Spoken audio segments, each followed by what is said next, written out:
अस्सलाम वालेकुम fifth class. आज हम जो टॉपिक पढ़ रहे हैं वो है complementary angles. Two angles are complementary if they add up to 90। Two angles are complementary if they add up to 90, यानी अगर टू एंगल्स को प्लस किया जाए तो वो क्या है, उनका सम क्या है, 90 डिग्री। तो हम इस कंडीशन में उन टू एंगल्स को क्या कहेंगे, वो कॉम्प्लीमेंट्री एंगल्स हैं। तो one of the complementary angle is said to be the complement of other. जब दो एंगल्स का सम 90 डिग्री का आएगा तो हम कहेंगे कि one of the complementary angles is said to be the complement of other, कि एक जो एंगल है वो दूसरे का क्या है, कॉम्प्लीमेंट है। कंसीडर, हमने यहाँ पर टू एंगल्स कंसीडर किए हैं, 65 डिग्री एंड 25 डिग्री। जब हमने इन दोनों एंगल्स को ऐड किया, ऐड करने से 90 डिग्री आए। जब आपका इन दोनों का सम 90 डिग्री आया तो हम कहेंगे 65 degree and 25 degree are complementary angles. और ये जो एक्सप्लेन किया हुआ उन्होंने, 65 is the complement of 25 and 25 is the complement of 65। ये दोनों एक दूसरे का क्या होंगे, कॉम्प्लीमेंट होंगे। सप्लीमेंट्री एंगल होते हैं जब हम टू एंगल्स को प्लस करें तो उनका सम अप टू 180 डिग्री आए, यानी उनका सम 180 डिग्री आए। Two angles are supplementary if they add up to 180 degree. अगर उनको ऐड करने से 180 डिग्री आए, one of the supplementary angles, वो सप्लीमेंट्री एंगल होते हैं, is said to be the supplement of other, और वो एक दूसरे का क्या होते हैं, सप्लीमेंट होते हैं। कंसीडर किए हमने टू एंगल्स 99 डिग्री और 81 डिग्री। जब हमने 99 और 81 को ऐड किया 180 डिग्री आए, तो 99 degree and 81 degree are supplementary angles.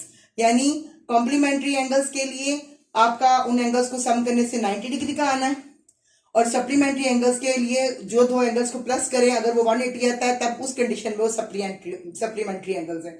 और जो पेयर सप्लीमेंट्री एंगल्स हैं, जो एंगल्स का पेयर सप्लीमेंट्री एंगल है वो एक दूसरे का सप्लीमेंट है, यानी इस कंडीशन में हम कहेंगे 99 is the supplement of 81 degree and 81 degree is the supplement of 99 degree.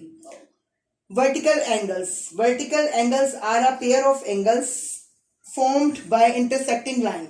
ये जो कैसे बनते हैं जी, वर्टिकल एंगल्स का ऐसा पेयर होता है जो लाइंस के इंटरसेक्ट करने से बनते हैं। जब आप लाइंस इंटरसेक्ट करती हैं तब ये आपके वर्टिकल एंगल्स जो हैं वो बनते हैं। Vertical angles are always equal. ये देखें, ये मैंने टू इंटरसेक्टिंग लाइंस शो करवाई हैं यहाँ पर, जो एक दूसरे को इस पॉइंट पे कट कर रही हैं, ठीक है। अब इनके जो हैं, इनसे आपके क्या बन रहे हैं, vertical angles. Vertical angles mean perpendicular, ये ऐसे स्टैंडिंग पोजीशन में, और ये क्रॉस में, ठीक है। क्रॉस में जो एंगल्स बन रहे हैं, यानी ए डिग्री के ऑपोजिट क्या है, सी डिग्री, ये इसका वर्टिकल एंगल है। एक पेयर कौन सा है वर्टिकल एंगल्स का, ए डिग्री सी डिग्री। और दूसरा कौन सा पेयर है, सेकंड पेयर को उसने डबल लाइन से शो करवाया हुआ है। सेकंड पेयर है वर्टिकल एंगल्स का बी डिग्री और डी डिग्री। यानी फर्स्ट पेयर आपका वर्टिकल एंगल्स का ए डिग्री और सी डिग्री है, ये दोनों एंगल्स आपस में एक दूसरे के इक्वल होंगे। और बी डिग्री और डी डिग्री उसका सेकंड पेयर है वर्टिकल एंगल्स का, और वो दोनों क्या होंगे, एक दूसरे के इक्वल होंगे। यानी vertical angles are always equal, ठीक है। ये जो आपको डबल लाइन शो करवा रहे हैं, ये इस बात को शो करवा रहे हैं, ये सेकंड पेयर है।